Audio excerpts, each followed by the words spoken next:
call this board meeting for the Rockcastle County Board of Education to order. This is a special board meeting, so we can only do what our agenda says that we can do. Okay. First thing on our agenda tonight is a moment of silent prayer.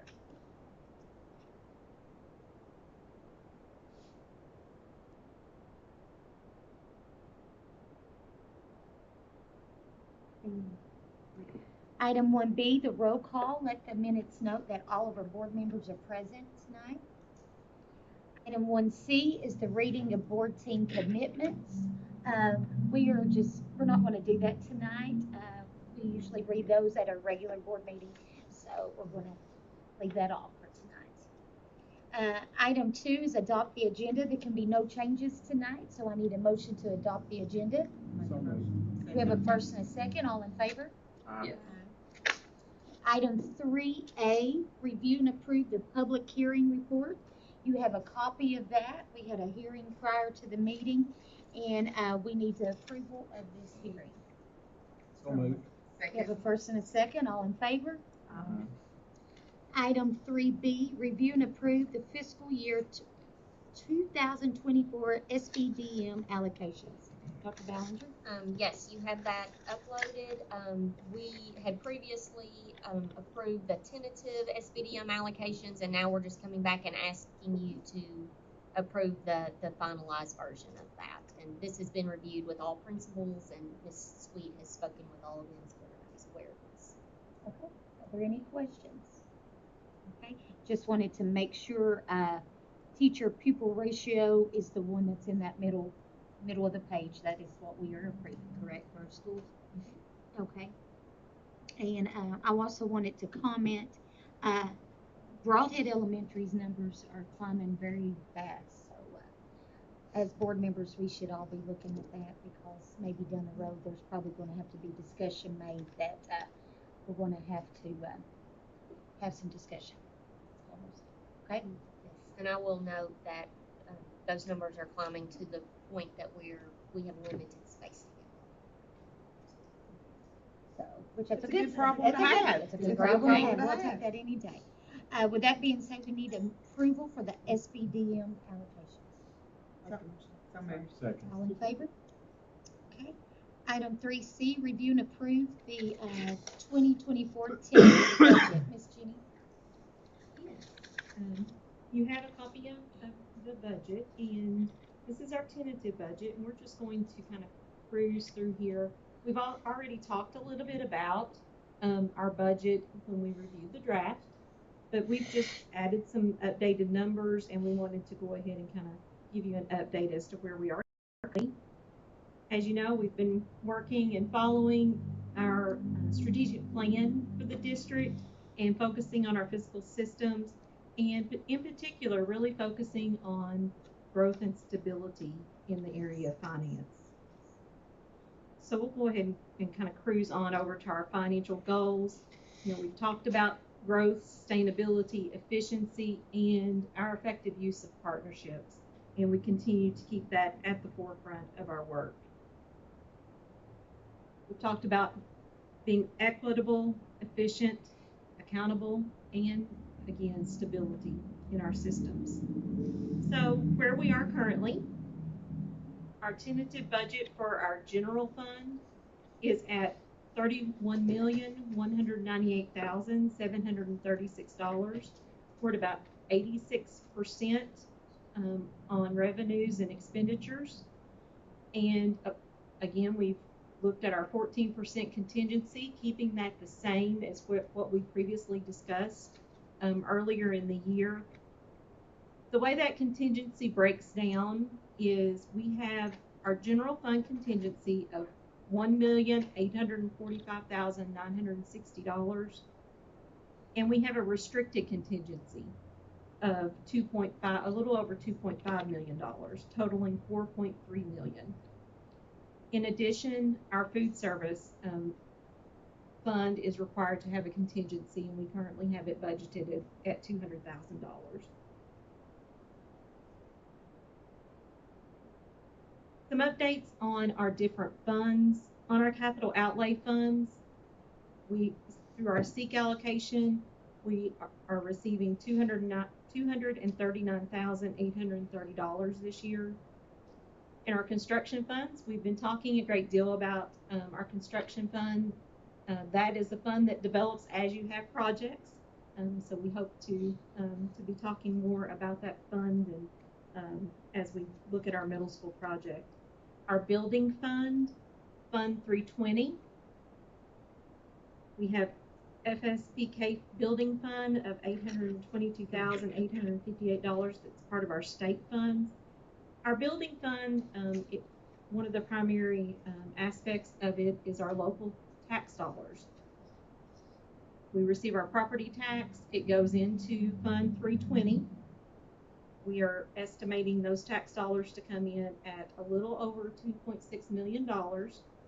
Whenever we receive those tax dollars, one of the first things that we do is our set amount that we transfer to our building fund is it's $1.1 million.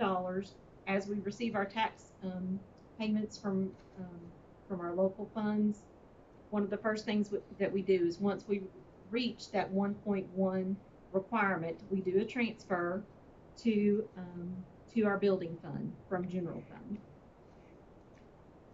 Our debt service fund, we do a transfer from building fund, from Fund 320, from those local tax dollars and from the state revenues that come into that fund to pay our debt payments. And our debt payments for fiscal year 24, $618,613.44. And those have been budgeted for the upcoming fiscal year. Before we go on, any particular questions about any of these funds? And as the 14% contingency, I mean, that's a really good number, right?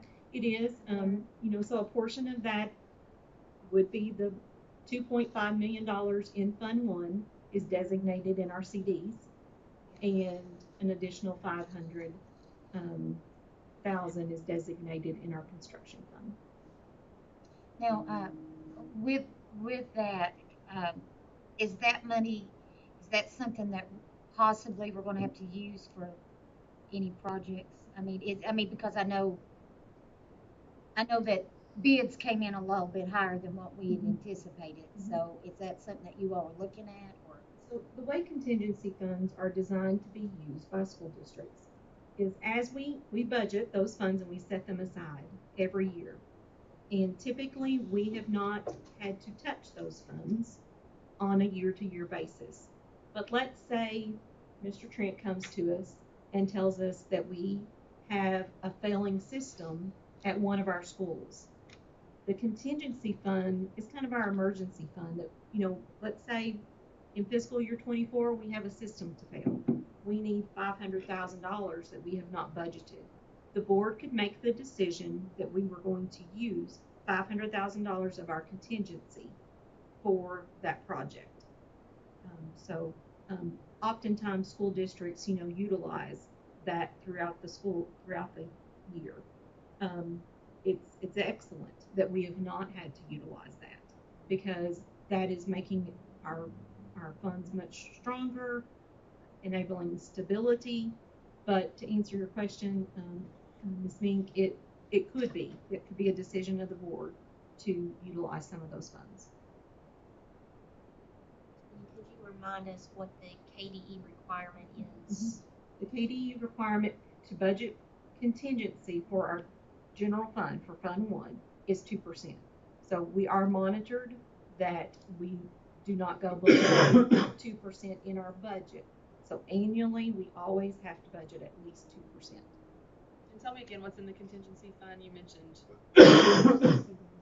CDs is included in that 14%. So we have 1.8 that's just our regular.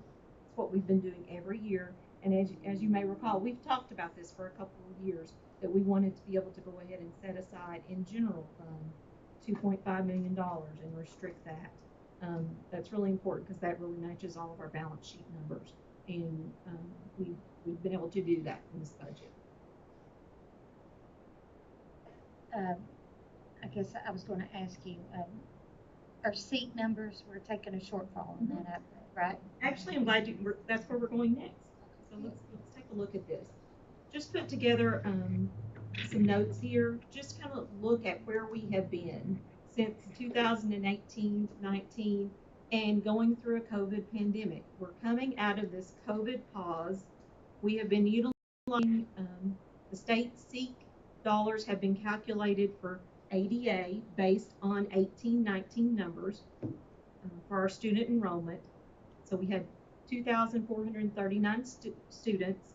So our calculation for SEEK has been based on that at the per student allocation of $4,000. So you can see we've been very flat. I mean, very minimal change since 18-19.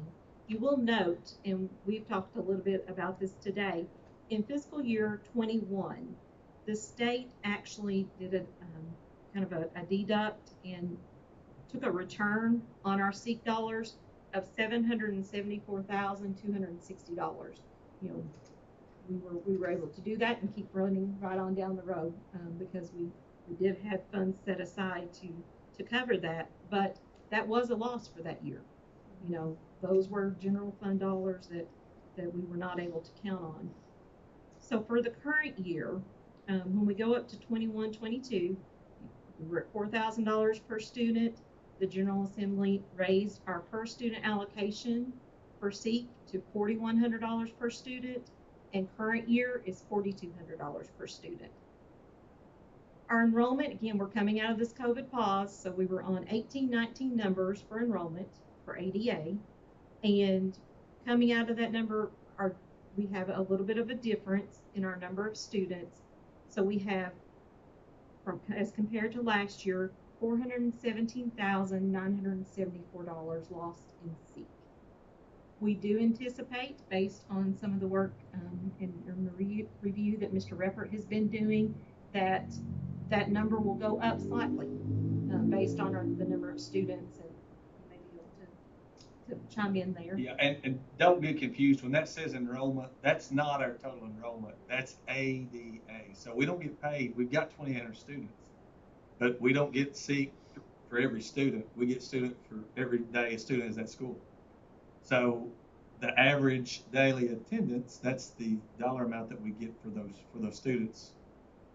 There's 2,400 students essentially there each day, based on the average. Attendance was down a little bit, even though our enrollment is up a little bit. So that's why that number has decreased. Now that number, and we have to work off this number for budgetary purposes because that's all we have. I have to submit SAR by June 30th, and SAR is the actual number that will be funded. It'll be a little higher than that. I'm not going to say how much because I really am not exactly for sure, but I do believe it'll be a little bit higher because that's based on the growth factor that we did in September, and that was about a 6-week snapshot of attendance in that first 2 weeks. School was really bad. If y'all remember, we had a COVID outbreak, so that's a low number there, but I do anticipate that. Not a whole lot. And I'll note just to say there's been a real push across the whole state to shift the funding mechanisms for our schools from funding from ADA to ADM. So that is still, a possibility moving into the next legislative cycle.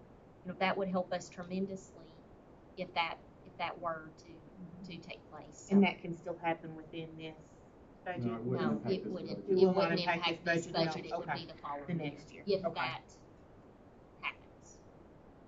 As we were looking at trend data, we anticipated this decline in SEEK, so we were prepared for it. District staff, we've been talking about this for a couple of months. Wish it had been ADM because that number would have been a positive of a little over $800,000. So we wish that we were looking at that number, but we're not, and our budget does reflect this decrease in SEEK. A few other budgetary changes that have impacted the budget for this next year. We've talked a little bit about CERS That is the classified retirement system. KPPA, the Kentucky Public Pension gave us some good news. They have been increasing at a 12% per year rate on the CERS rate. And that has been a significant increase, for retirement that the employer was paying. So the non-hazardous employer rate actually decreased this year, and we were thankful for that. That gives us a cost savings of about $32,000. So that is helpful.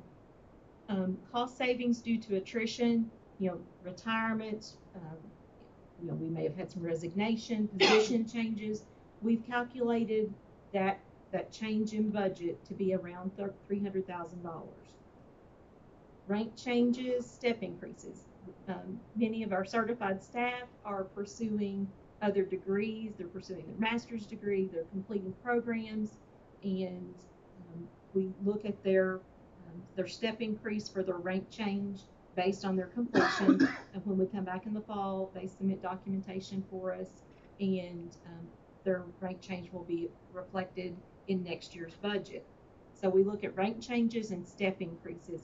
We've calculated, and that's an estimate. That's not an exact number because we still don't know who else is going to complete their program. Hopefully all of them will, and we're excited about that. So we've budgeted that at about $55,000. So we've had a decrease of $32,000, $300,000, and an increase of $55,000. So that really helped to offset our decrease in SEEK. Can I ask you about our, I guess it is,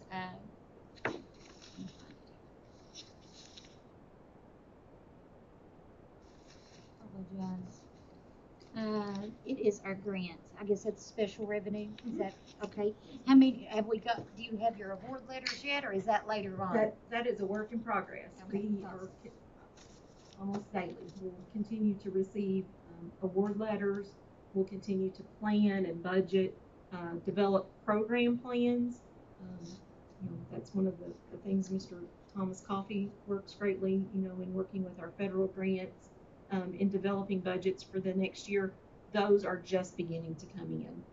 So we'll see more of those award letters, and those be reflected in our upcoming working budget. Could you possibly maybe, when we do that, maybe give us a list of how much we're getting? Sure. I mean, just Sure. at some time. Absolutely. When you do get home.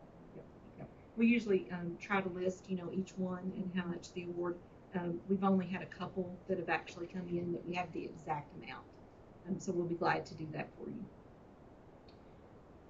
The breakdown, just changed our chart up a little bit here.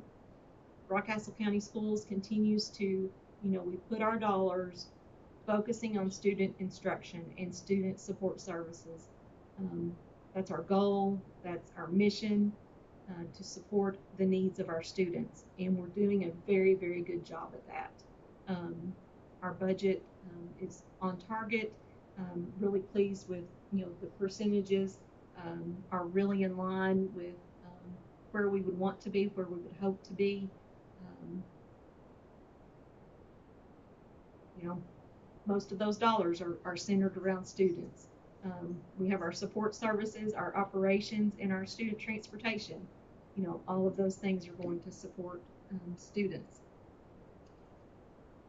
An exact dollar on just direct student instruction. Our budget, this is all teachers and classified instructional staff. Almost $10 million. So those dollars go, directly to the work that we're doing in the classroom. So we continue to maintain that focus. And Dr. Ballinger mentioned, as you approve the SBDM allocations, those are very much in line. We've met with our principals and really worked. That's been one of our goals. It's been part of our strategic plan, and we're there. We are in alignment with our ratios. So that was something to celebrate. because we've put a lot of effort. Our schools have put much effort into aligning their efforts at the school level to, look at class ratios. Where do we need teachers, and making adjustments as necessary. Ms. Fink, you mentioned our Fund 2 grants. Currently, we have revenues and expenditures for Fund 2 that encompasses state, federal, local grants. We're budgeting at about $4.9 million. That is in line with where we would have been this past fiscal year. We would anticipate that number to be around that. Some slight adjustments as we get those award letters. Our food service fund, our food service program, operates kind of as its own entity, as a business, and does an excellent job. Our revenue and expenditures there, $3.9 million, supports all things food service. It supports the staff, it supports the program, supports the equipment, any improvements that need to be made in delivering nutrition to our students. Those dollars do that without any additional support from local and general fund. So that is a very, very strong program, and just can't say enough good things about the work that's done there.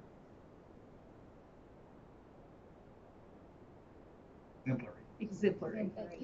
I think we've used that to talk about food service. A budget for a school system focuses on students, and we continually work and strive toward that. We continue our efforts to be efficient, transparent, and financially responsible. It's important that we review our fund balance and the growth that we've had. We will start the beginning of the year very strong, a positive balance. Budgeting those contingencies is very important, and very much on target with where we want to be. But as I was looking at this presentation last night, one of the things that came to mind is this budget and the financial growth that Rockcastle County Schools has had is not about the numbers on the piece of paper. It's about our staff, because they have been diligent. Some of the examples that came to mind was our maintenance staff. They go above and beyond. They're a very small staff with excellent skills, and they use those skills to make a difference in Rockcastle County Schools every single day. Our custodians work so hard. I was speaking with a custodian just today, and they were talking about the rooms that they had already completed and waxed, and they were ready to move the next room in. Again, a small staff working so hard to prepare our schools for the next school year. It's just phenomenal to think about the work that's done every day. Thinking about our transportation, our maintenance team that's at our transportation, we just need to take time to celebrate them. The work that they are doing, Mr. Ken has a team there that they're repairing our buses, and they are doing work that we are not outsourcing, and they are saving dollars every single day. Food service, wow. All you can say is wow. That team is just phenomenal. And it's so easy to look at budgets and look at numbers and plan and forget about our people that are making such a difference in our school system. That is hard work, and they do it so well with smiles, and they care about kids. And this past year we had examples of custodians that were reading with kids. I mean, those things happen every day in Rockcastle County Schools. It's a team effort. It's a great place to work. It's a great place to live. I'm proud of our system. I'm proud of the administrative team that's here. We're not a big team, but these folks make hard decisions every day, creative decisions to save dollars so that we can continue to put more in the classroom. And that's something I think to be celebrated. And as a board, you're making tough decisions and directing us on how to spend our dollars, how to make good decisions, and supporting us. And thank you. Dr. Ballinger has been so instrumental in leading us through strategic planning where we've all set goals. And today we worked and we celebrated reaching many of those goals. So it's really good to be able to take that time just to say, hey, yeah, we got that one done, or nope, we've got to work on that one just a little bit more. So I think I'm excited about our upcoming school year. I'm excited about our budget. I can remember in prior board meetings us talking about, oh, we're budgeting. You know, it's exciting. It is exciting because it is our program. It's our program. It's delivering our services to our students. So it's exciting. We're ready for a new school year. We're financially growing, sustaining, and making a difference for kids. Miss Jenny, thank you for all your work. I really appreciate you. And I do have another question. Sure. After I hate to even ask this after all that speech you just gave. Sorry. What did you set aside for technology? Technology. For the upcoming, I mean, you know, I know you probably got some in there. So, technology, actually in many areas. We will be transitioning. We've had these conversations today that what our budget looks like currently for next year. We're trying to kind of move from ESSER, you know, kind of heavily relying on that to support us, you know, during these learning gaps that we've experienced because of COVID. So we're transitioning back to all of our regular budgets, and technology is budgeted several different ways. We rely heavily on those Fund 2 grants, Title I, rural low income, Title II, Title IV, all of those grants. The programs are developed to support our technology needs. So Mr. Brandon gives us a budget on what our needs will be, and this is how we were handling technology pre-COVID. Of course, we were not one-to-one, but at the time that we went one-to-one with COVID, Mr. Brandon, Mr. Trent, we developed a budget that was sustainable. So, Brandon, I know we replaced Chromebooks at kindergarten, 5th, 9th. So we will continue to, you know, to focus on that and always set aside those funds. So right now we will be relying on Fund 2 grants for the upcoming year. The following year, we'll rely on Fund 2 grants. We'll have to determine at that time how much general dollars might need to go toward technology, but primarily we foresee that we can sustain our plan through Fund 2 grants. Do teachers have what they need in the classrooms? Great. They all have the new flat panels through the Russ grant. That's, High school and middle school will. yeah, middle school doesn't now because of the new building, but they will. The elementary schools have flat panels. They're getting a little older, but they're still okay. But we talked today about opportunities for trying to do that. We're not needing money. The technology budget is real big, but like you have to keep in mind that if it's food service, then I go big Miss Mangley for money. And if it's special ed, then I go big Miss Rebecca. And if it's title something, I go big Thomas. So we're treated sometimes for our budget. Most of our technology infrastructural type expenses come from CATS dollars that Mr. Trent works with, and those are the things you don't think about that cost a whole lot of money, like our fiber that we have in each school, which we did several years ago, which is still like the smartest decision Trent ever did, probably. And other than hiring you. Servers, and that's right. And servers in here and switches in all the schools to keep everything linked together. You know, switches really expensive. And that's the things people don't even think about. Chromebooks are $2,000. Switches are a lot. pretty fortunate though that we timed that well with D-rate and leveraged that money to pay for 85% of it at the time. It's still a good chunk. I have one more question, and I'll Bobby, you know what? Oh, I ain't gonna promise. I probably will. You will. I'll do it. Okay, the savings that we got from the energy project, where do we see that in this? That's sprinkled throughout. Okay, that's, I So was just wondering if it was one location or not. It's really within the operations and maintenance budgets, the budgets that Mr. Trent works with.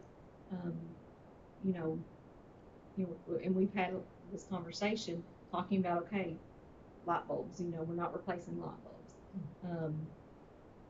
You know, many man hours, you know, that it would take to repair things that were, you know, implemented new in the energy, you know, so it's hard to just point to, you know, a specific area of the budget. It's throughout in many different facets. You know, We've had a report, do you remember off the top of it was your like head? 300,000, I wasn't have it? to, I we was can just- pull it up, we can Yeah. find that. It was, I didn't know, like, if more, like, if do they base that on a, you know, is it a July to June, or is it a You really have to quarterly? base it on kilowatt hours that you save, because Gotcha. powers went up since we started this probably between 12 and 20%. And it's gonna continue to go up. If they close those coal-fired plants, it's gonna go straight up. So, I've got a report here. Going through it just a second, I'll tell you. But we are using those savings to make our bond payment. I mean, so that bond payment for that project comes from general funds. So it's self-sustaining itself. So I mean, it's self-sustaining itself. yeah, All that's right, great. here's the numbers that we got from CMPA. Year one, we saved 24.5% kilowatt hours. Year two, this is only on 5 months of bills, but we saved 34% in kilowatt hours.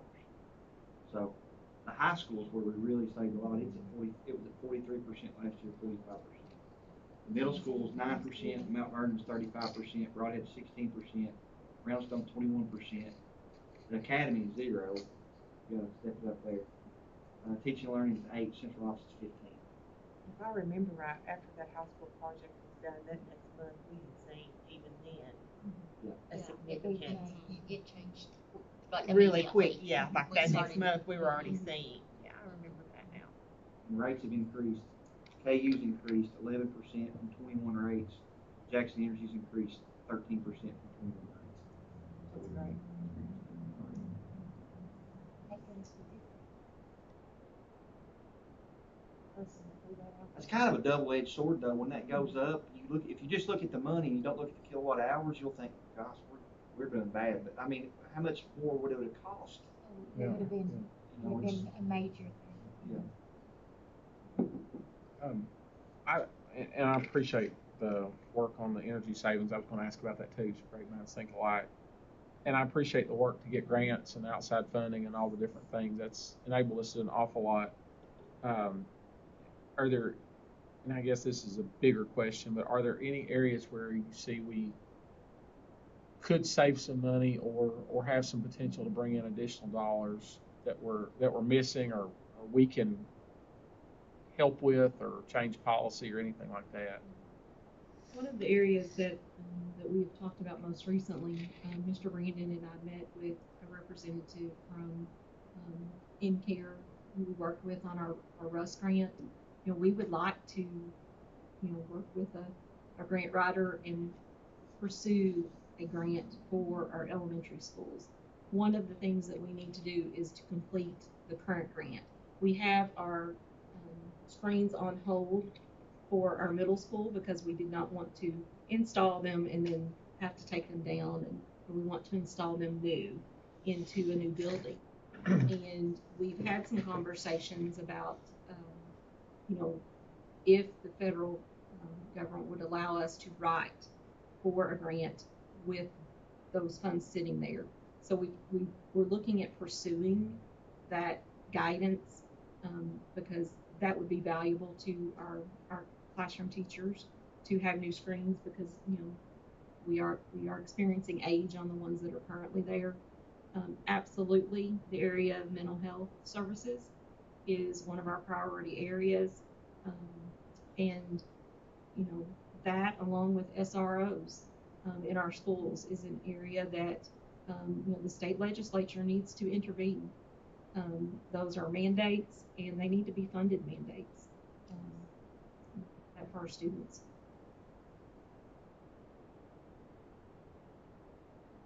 Folks may have some other. Anybody else have any questions for Miss Jenny? I don't have any questions, but since you affirmed everyone else, I'll take the opportunity to affirm you and let you know that we appreciate you. You are always available for us, and I probably asked some really dumb questions. You never make me feel dumb at all. But you take pride in what you do, and that shows. And when I talk to other school districts, I'm always, when it's mentioned about a financial advisor, I'm always, or a financial person, like, ours is a rock star. Like, and you represent this county, this school well, and your work doesn't go unnoticed. And I really appreciate the bar graphs on your PowerPoint, but we really appreciate you. I want to second that, because without Miss Jenny keeps all of us going in the right direction. And I mean, everybody out there is shaking their head, but she really keeps us, you know, keeps us in going and informing us of, you know, the budget and where we need to be. And she's just wonderful. Couldn't make it without her. It's an honor to serve in Rockcastle County Schools. And it's an honor to serve with you and with this entire team. Well, we appreciate you, and I know that these papers still don't reflect the hard work that it took, all the hours you had to do to put that together for us, but it is very much appreciated. I said I wasn't going to aggravate you no more. I do have one more question. We was talking about grant writers. I know a lot of districts have grant writers on staff. I know years ago, correct me if I'm wrong, I believe you used to be the grant writer for this district, I believe. As a board, that might be something we want to think about in the future. Might be something that would be very profitable for our kids. It'll make a huge difference for us long term, for us to be able to sustain and be innovative and well, did we out. do 2 different mini contracts concerning grants this year? I mean, yes, we worked with our Russ grant. We did, and then The COPS grant. yes, SROs. that's what I'm saying. Can that position be a contract labor position, or would it have to be a staff position? It can be structured in many different ways. We could even be done on a percentage of what the grant is. Would that be more expensive than a full-time hire? I think it's something that would be very beneficial for our school district to research. Yeah. The structure that would best serve our district. And we've talked about some of the work that our district and our partners with the hospital, with Somerset Mental Health, and a dozen others. The district is in a really good position to pursue grants in that area. To pursue federal grants, the expertise of that grant writer, focusing on some particular grants that fit the needs, you know, not chasing dollars, but chasing the programs and services to support our work. And we're in a good position to pursue those dollars, and having a grant writer either contractually or on staff would benefit the students of this school district. I think that, you know, one of the things that comes to mind, you know, I really feel this in my heart, you know, the last few years because of COVID and the ESSER funds, we've been given money that we have, in the history of your job, that has never it's never been like that.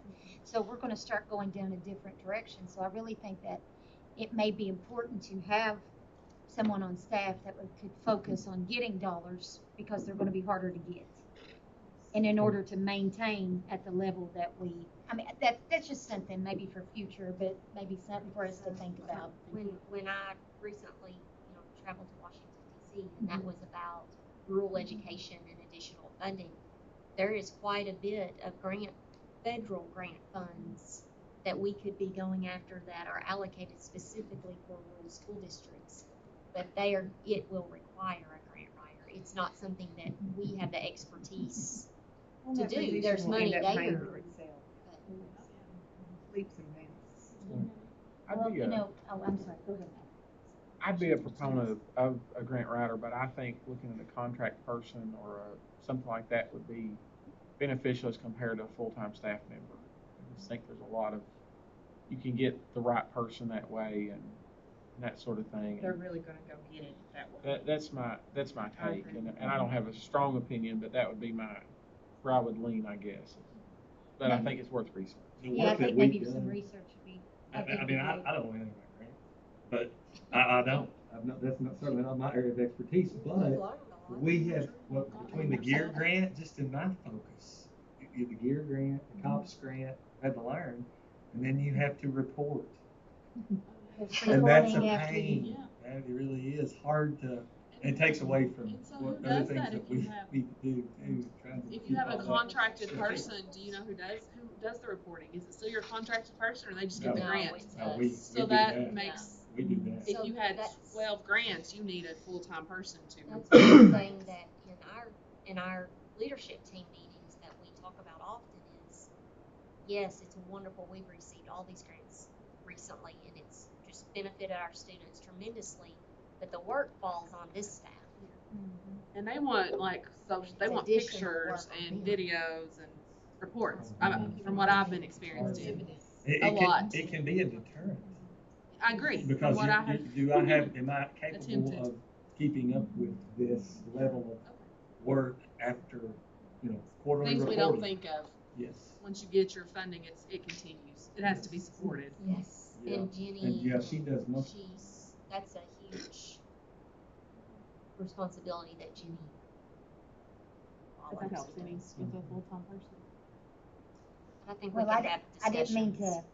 I like that put you on the spot, but I remember years ago. I remember when you did the grants, and I remember that your work kind of just saved us over for many years. I mean, I remember that. So it's very important, and I am confident that funding will become less and less over the next few years, and I think that, if we get the opportunity to go after dollars and outside sources, that might be something that we need to do. I'm sorry to keep you, but we sure appreciate you, Ms. Jenny. All your hard work. Thank you so much. With that being said, if there's no more questions for Ms. Jenny, I need a motion to approve the 24 tentative budget. So moved. Second. All in favor? Okay. Item 3D, review and approve a job description for the district director of food service. Dr. Ballinger? So we have uploaded in your agendas the description for this job duty. One thing that in our strategic plan that we have is that we really want to have current and up-to-date job descriptions for all of our jobs so that everyone knows their expectations, and we have those. So this is an updated job description, and we've pieced this together. Ms. Mattingly has helped with this through KDE. So we want to have a current job description for this food service position so that we know what that expectation is. And we may be coming to you in the future for jobs we already have. Just asking you to approve the updated description so that as we work to improve that and making sure that we're getting all that in line, that you have that. If you will notice on here for just one moment, the education and experience on this, and this again comes from KDE suggestion, is a bachelor's degree or a master's degree in food service administration, business administration, or education.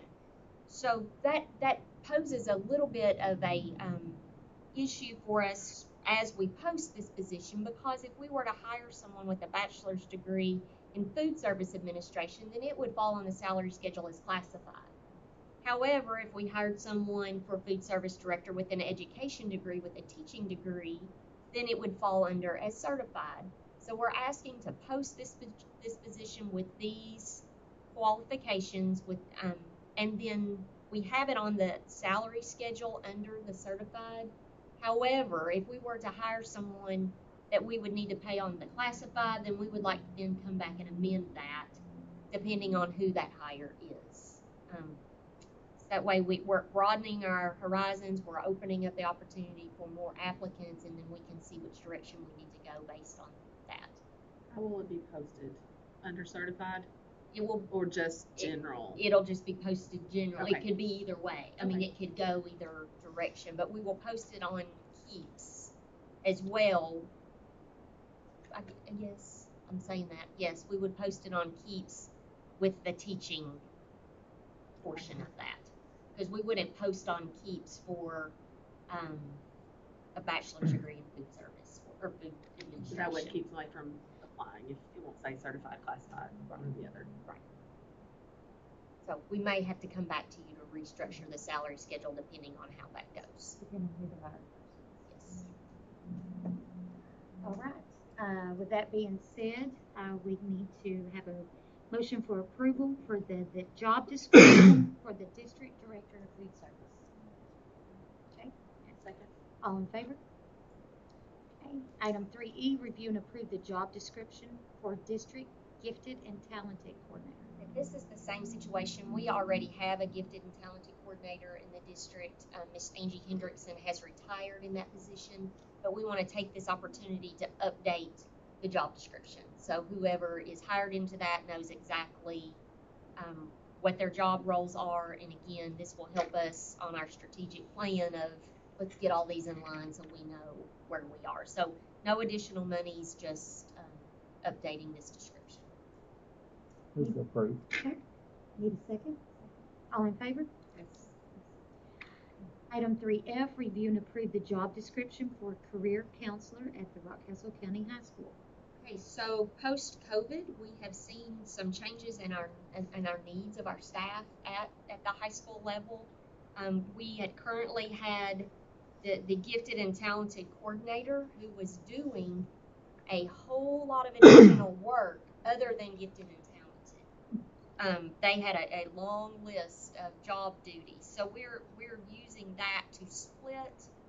The gifted and talented coordinator, which we just approved, will also be doing the teaching portion of that job, teaching and coordinating, and then this secondary job that we are asking to approve will recreate. They will pick up all those additional roles that the gifted and talented coordinator was doing. Exactly. So it's not, there is no additional money or cost to the district. We're just realigning positions and making sure that job descriptions match what people are actually doing. So the days, the extended days has not changed either. The extended days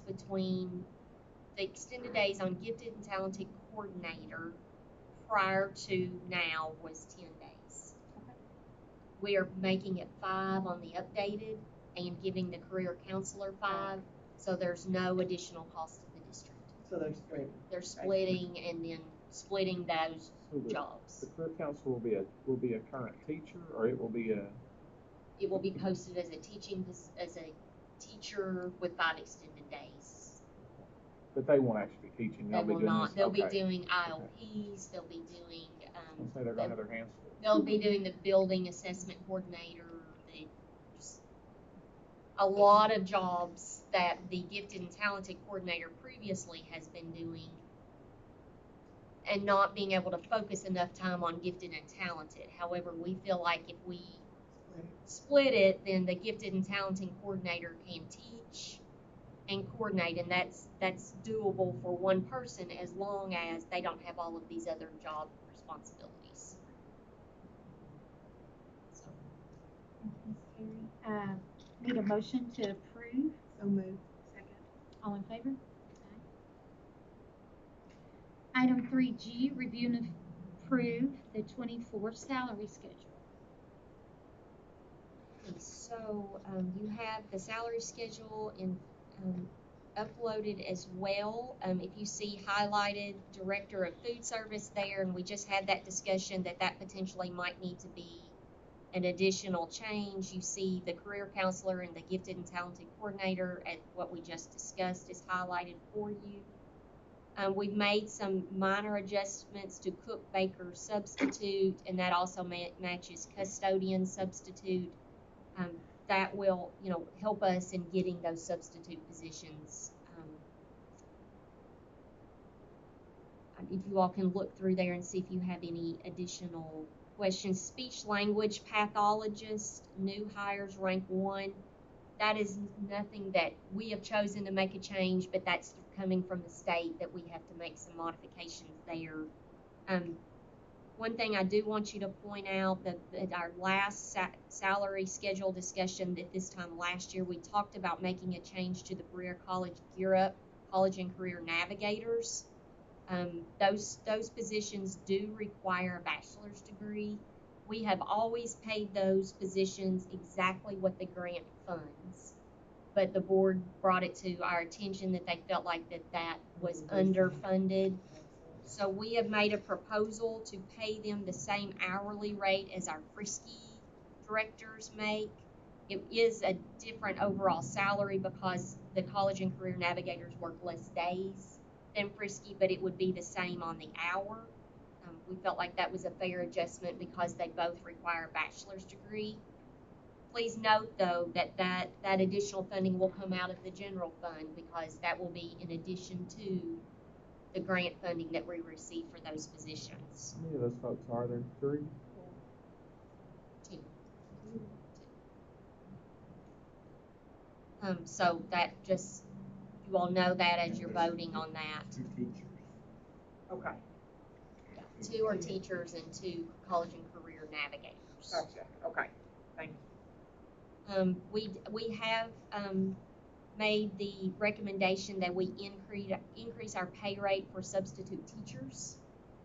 You all know how difficult it has been to get our subs and retain good subs. So we have made that recommendation as well. I've jumped around on you just a tad bit, but if you'll go back up for the Jobs for America's Graduates, that is no different in salary, that is no different in anything. However, it was brought to our attention that they need to be paying into a different retirement system, so we've had to move them over to align that with the state requirements.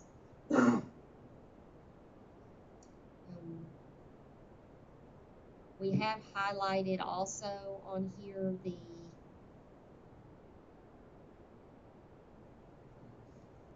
academic team coach. That is currently vacant.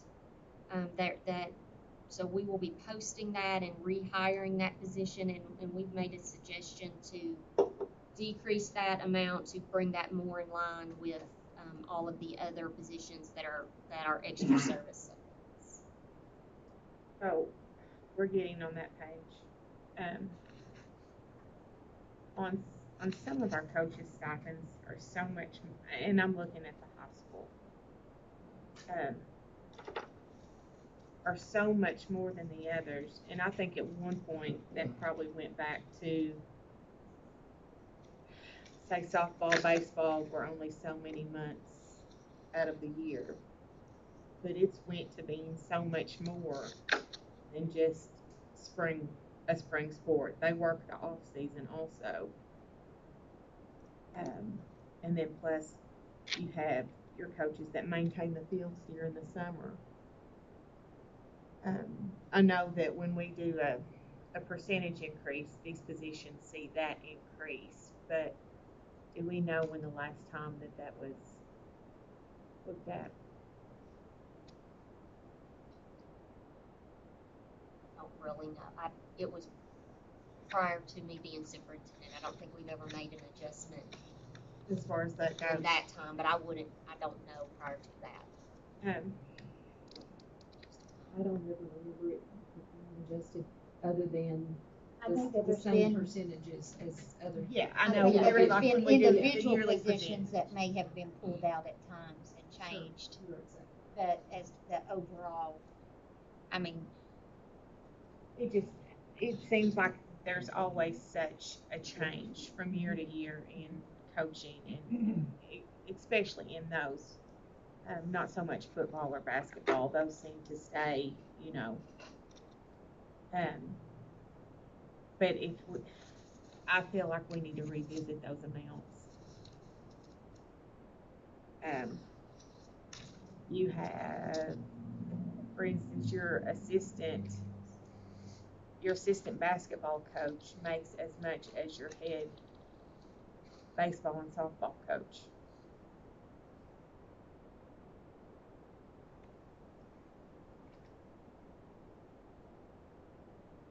What amount are you thinking, like, what, I mean, do you have a number in mind, or?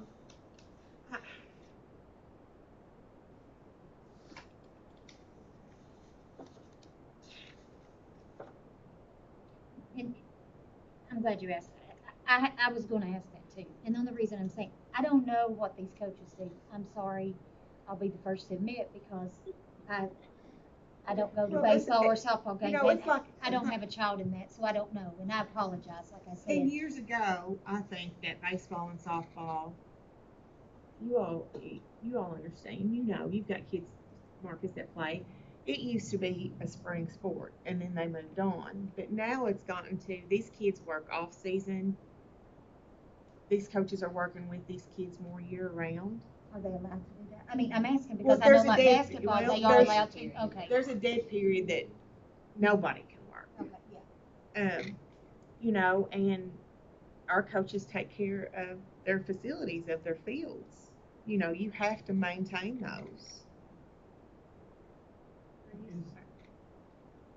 Trent, this maybe is a question for you. Is that pretty commonplace that the baseball coach takes care of the baseball field? That's Teaches the baseball players. It's just part of the job. It's understood that that's what you do. And they're told up front that that's part of the job too. It's not like a gotcha surprise. a great surprise. Yeah. No wonder we can't keep anybody doing The it. baseball field does need a lot of attention, more so than, I'm not saying football doesn't need attention, but we know it does.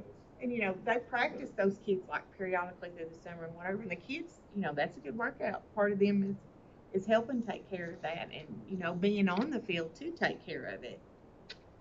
But I think it's steered away from just, you know, starting in February and done in May. It's not that anymore. I feel like middle school's the same way, or do y'all feel like it's Well, they go year round also? right now, to take care of the field falls more on your high school. Right, Trent, would you agree with that? I see Tyler out there a lot working on the baseball field, and I don't know the softball side. And I don't know. We just have the one field that the middle school and the high school share, of course. High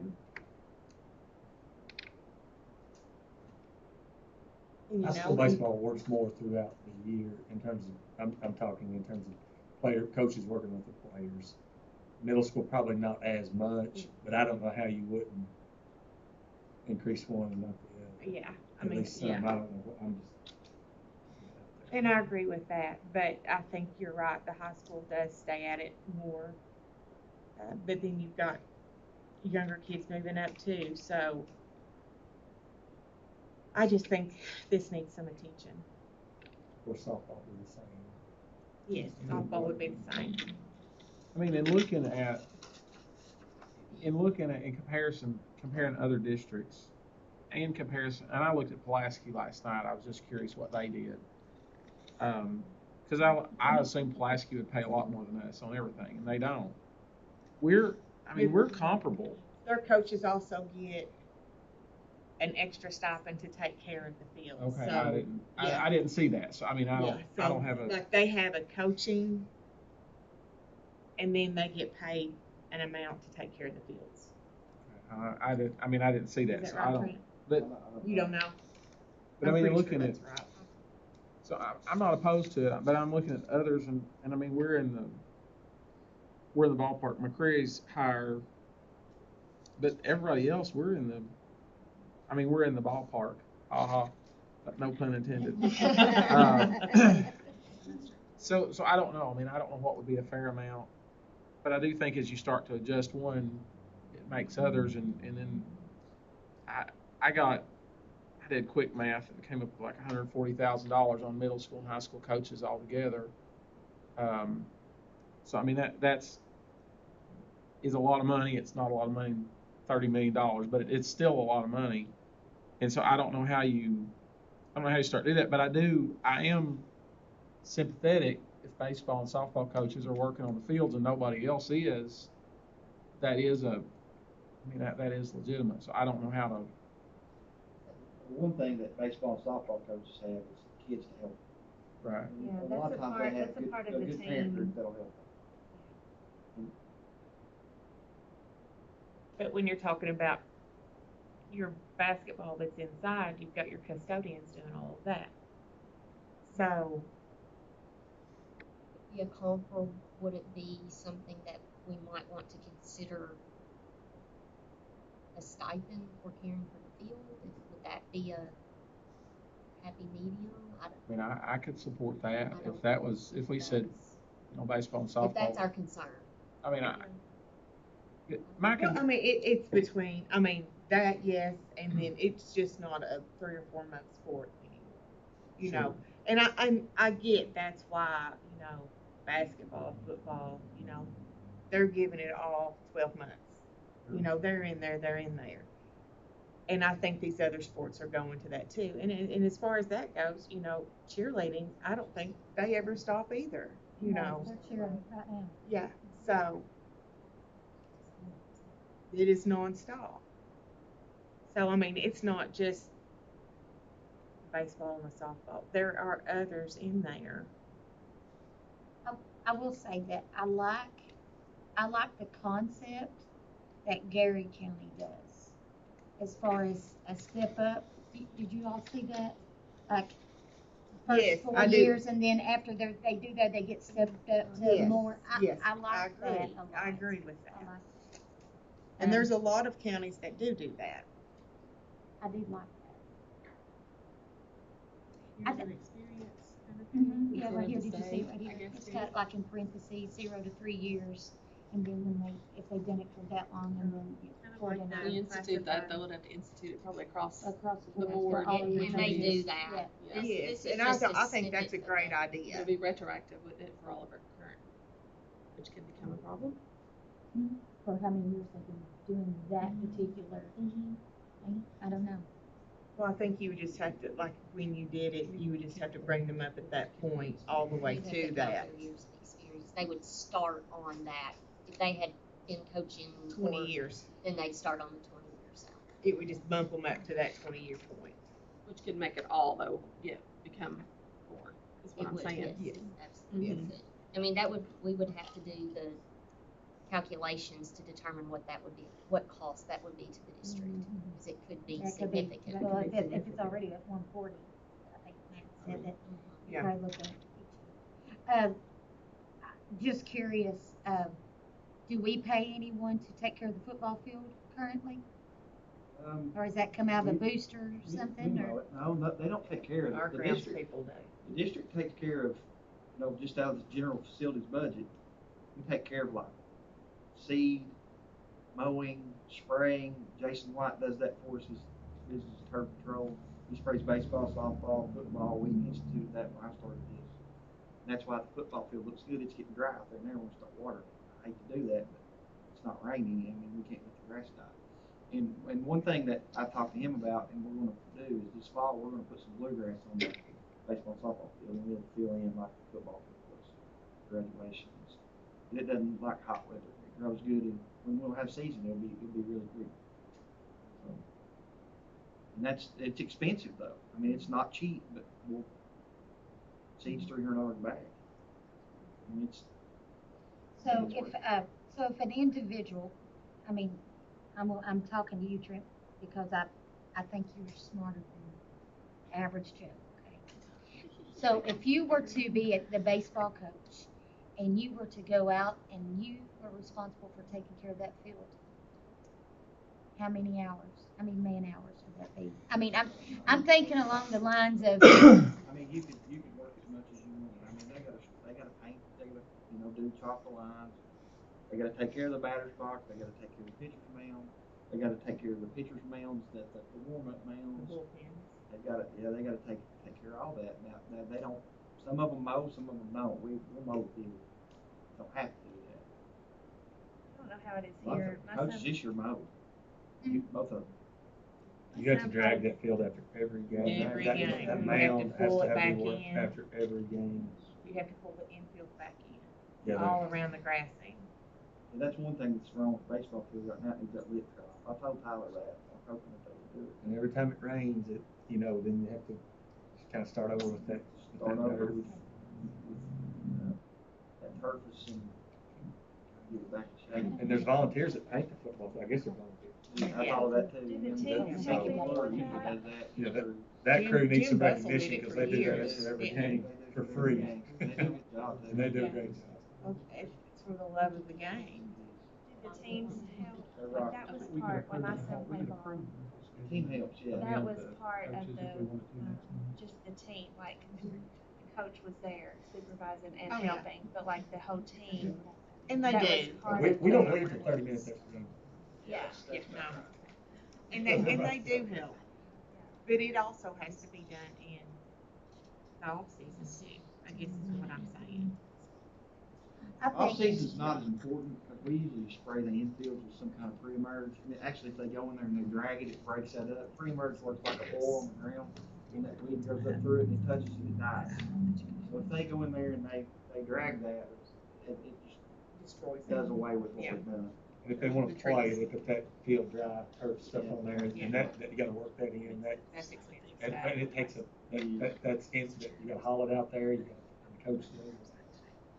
And if it's rained 2 days before, and you got a game that night, they're gonna be out there working probably an hour or two before, because that's probably the most intensive when it's just the coach. They gotta be there. Madam Chair, go ahead, I'm sorry. okay, I kind of been whispering to Carrie a little bit. I'm not trying to be rude to anybody, but I'm gonna make a recommendation, okay? Ms. Carey has messaged Pulaski County Superintendent to find out how they pay for keeping their fields for their coach.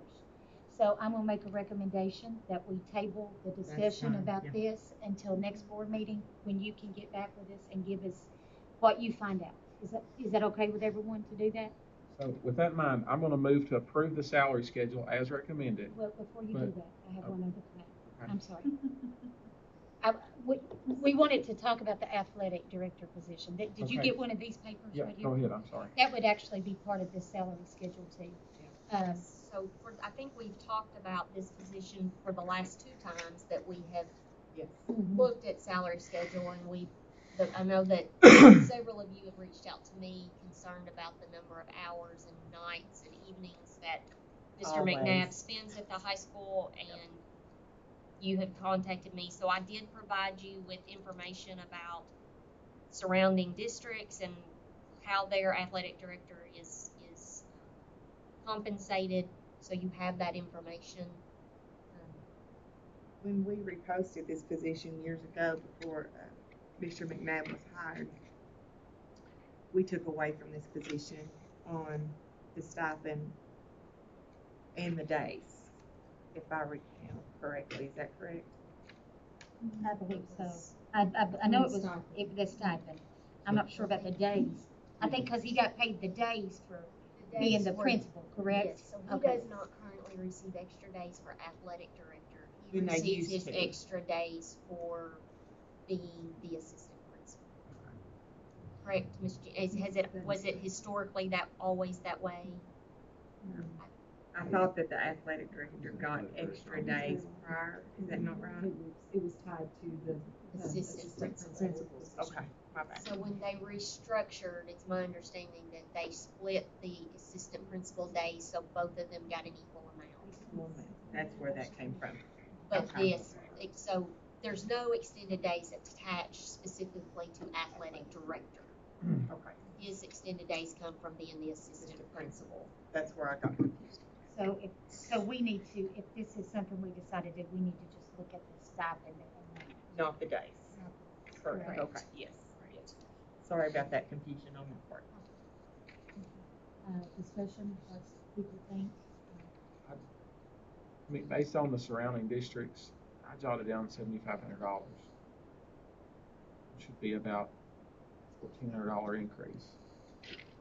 I don't know if that's good, bad, or otherwise, that's the number that I wrote down. Do you have a proposal? We did not make a proposal, we just provided these for you all to look at to see what you felt was fair based on his time that he is spending. I You know, we kind of was talked- thinking 8,000. I was kind of looking at that, but I would be fine with it. I mean, I don't go to a whole lot of sporting events, but he's been at every one I've been to. Well, and it's not just, So that's all I'm basing it on. I know it's that's not so just horrible. sporting events here, you Yeah, know. but he goes outside. Yes. He goes outside, he goes to away games, and it's not just, if he's not at a away game that you're at, you're looking, he's with track and field, wherever they are, or I mean, his presence is, you just never know where you're gonna find him, but you'll find him somewhere. Miss Jenny, do you by any chance remember what we paid before? I was actually looking that up in our historical, I believe we have that in our historical file. In our board resource folder.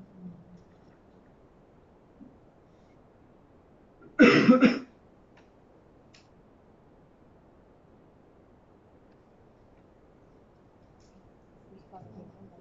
I want to say 11 too. I was thinking 11.5. I was thinking.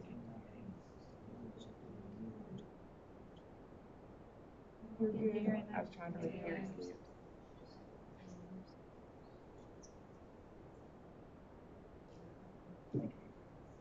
I think it is in the show.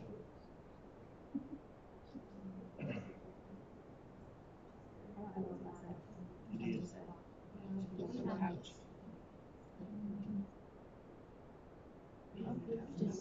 In 18-19, the athletic director extra supplement was $6,822.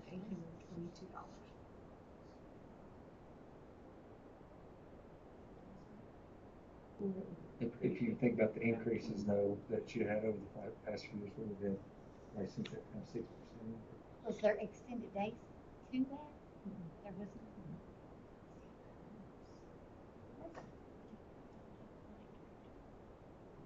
Was there a middle school and a high school at that time? Just district-wide. You're talking about a position that is every single sport.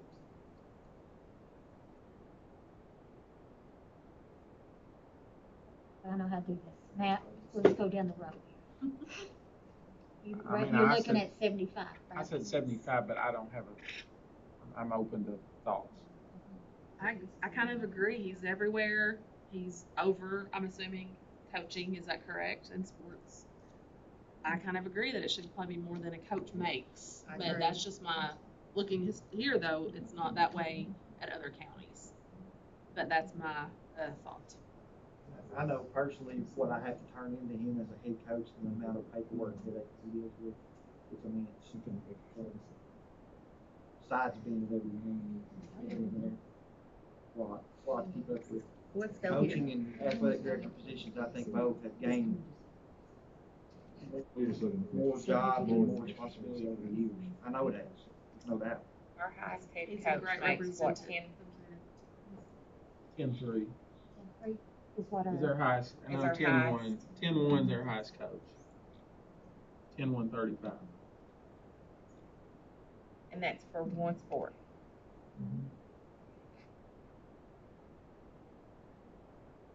Can't really, I mean, if I'm honest, it's hard for me to give an input. Like, I could throw a number out there, but I don't feel like it's a good educated decision. So I'm listening and taking everything in. I do see why it would need to be more with the responsibility. Is that feasible for the budget? Is that comparable to other districts our size? Is it, fair to other positions? I don't know. That's just a lot for me to throw a number at one time. So.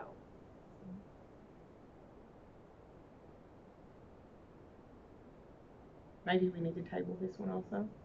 Well, I would, I was gonna say, why don't we, We just I mean, keep on I tabling know stuff, that I definitely wanna do the increase this time, so, this is something that that I've kinda discussed, we've discussed, brought up Is there a extra. deadline on this? Like, If we could pass it by the next, We do this we would just have the to amend 13th, I it think would for be our next salary meeting. schedule. I was gonna move to pass the salary schedule with the understanding we could come back and amend the coaches and or athletic director. I think that's good. and the That- June 13th. That Okay, way, June Ms. Jenny could go ahead and do things she needs to do related to other positions, that sort of thing. It's a week. That'll Wait, give it's next us- Tuesday. But we can calculate the impact that it's gonna have on the budget, That's and what then I you was can gonna make a say, more if you could educated. Kinda give us a Decision. little information on that. I think that that's a good idea. I I'll think put if that we in was form of able to, motion. Can we yeah, get I a second that, Matt. job description just for completeness sake on 80? Is there such? I know we probably looked at it before, just so we can have it. so, the recommendation is, we are going to make a motion to approve the salary schedule. We are not at this time, we are gonna come back with an amendment to our coaches and our athletic director, okay? So keep that in mind, but the other changes that Dr. Carey has, mentioned, that is something that we are approving at this time, okay? With that being said, I need a motion and a second. So moved. I second. Okay, all in favor? Yes. Thank you very much. Sorry that was so extended. I know, that's just, I'm glad you brought it I don't wanna go down that. All right. 3H, review and approve a cost of living raise for school year 23-24. Dr. Ballinger? Yes, in your packet, you have a chart outlining the cost of living raise and the financial impact that that will have on the district. It is broken down, certified, classified, and then overall projected full-time payroll. You have the amounts for a 1% raise, what that would cost the district, and a 2% raise, what that would cost the district. I'd like just for us to go back a few years and think about what we have previously done. In 18-19, we gave a 1% raise, and then 19-20, of course, during those COVID years, we did not, but we did give a 3%, 21-22, a 2% to certified 22-23, and then we gave that $2 an hour for our classified employees last year. So, we've been working, and we recognize that our teachers and our staff, not just teachers, our classified and certified staff both, they need this. I mean, they need it. Absolutely. Taking into consideration the budget that Ms. Jenny presented and the $400,000 plus that we're losing in SEEP funding next year, my recommendation for what I feel like is financially responsible for the district and what the district can do and be comfortable with is the 1%. I say that wishing that I could recommend the 2% because it is definitely deserved and definitely needed. But it's our responsibility to make sure that we're doing what we can do and that the district can sustain that. So would that 1% be for certified and classified? Yes, For it would be everyone? across the board for everyone. That would, from our payroll, it would raise our payroll $161,443.24. And then again, we can be looking if forward thinking, if we do see that ADA, ADM change that we're advocating for with the legislature next year, then that savings that or that increase in revenue then could be used towards an additional raise for our staff at that time. But this is what's responsible and what I feel like the district can do at this time. And Ms. Carey, correct me if I'm wrong, but I think you said earlier that right now, we are paying better than districts. Pulaski County at their board meeting recently, they referenced wanting to get their pay to match Rockcastle. So that's good. We've made growth. I mean, it's slow and it's steady, but if you look from 21-22 to current, that's a 6% raise for our employees. So I think that's something you all can be very proud of, that you've supported that work. So the recommendation by Dr. Ballinger is for a 1% cost of living raise for all employees. Need a motion to approve? So moved. All in favor? Item 3I, review and approve the fidelity bond of treasurer 23-24. This is a standard annual approval, and the bond amount is set by the state based on our fund balances at $300,000, and it's just an annual approval to approve the fidelity bond for my service as treasurer. Move to approve. Second. All in favor? Item 3J, review and approve the bond of depository for 23-24, a pledge of collateral agreement for public school funds with Citizens Bank. This is routine, I believe, Ms. Jenny. Citizens Bank has provided the amount that they are pledging there for based on our current balances for the 23-24 year. Need a motion? All in favor? We're going to do the same thing, approve the bond of depository at Community Trust Bank. Same thing, you have that to read over. Need a motion to approve? Second. All in favor? Item 3L, review and approve the BG1 transfer of residual construction funds to Rockcastle County Middle School project.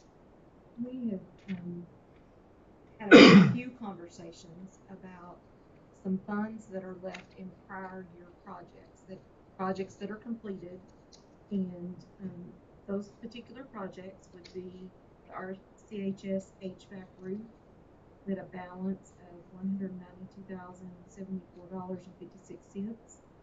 The MVES renovation, $13,924.04, and the Rockcastle Adult Education Accessibility project, $50,698.41. We have been working with KDE and SFCC. Part of these projects had SFCC funding in them, therefore we had to go through an approval process to enable us to close these projects and transfer the residual funds to a new construction project of anticipating the middle school. And we have received that approval to transfer these amounts. That being said, we need a motion to approve this transfer. Second. All in favor? Okay. Review and approve a request to purchase 4 new Thomas school buses. Mr. Hopkins isn't able to be with us this evening, but these buses we would typically purchase in October, but we are purchasing them early and using our ESSER funding to get these 4 new school buses versus using our capital outlay. What is it, Thomas? It's just the That brand. orange one. Yeah. It's a Vilcon bus with windows. And they'll make it just for us. It says Rockcastle County Schools. I move to approve. Second. All in favor? You're fine. Review and approve the public auction of surplus equipment. So, Mr. Ken's got 4 buses, we've got 2 trucks, a couple lawnmowers, some lights that we took down from the gymnasiums that we've stored in the old barn when we did the LED renovation, pressure washer, some kitchen equipment, and some other stuff that Ford Brothers, Matt Ford came out and looked at it and provided us with a contract that's in your paper copy in your folders and also in the garage. Pretty standard agreement. We've seen what they can do. Clay County just recently had a sale. Buses brought astronomically more than we do. This will be a new thing for us, but I think it'll be a beneficial thing that we can probably do it every year. And get rid of the things we don't need to do. Somebody will want. They get such a big audience and following that they reach a whole lot more people than we ever could with the seal bid.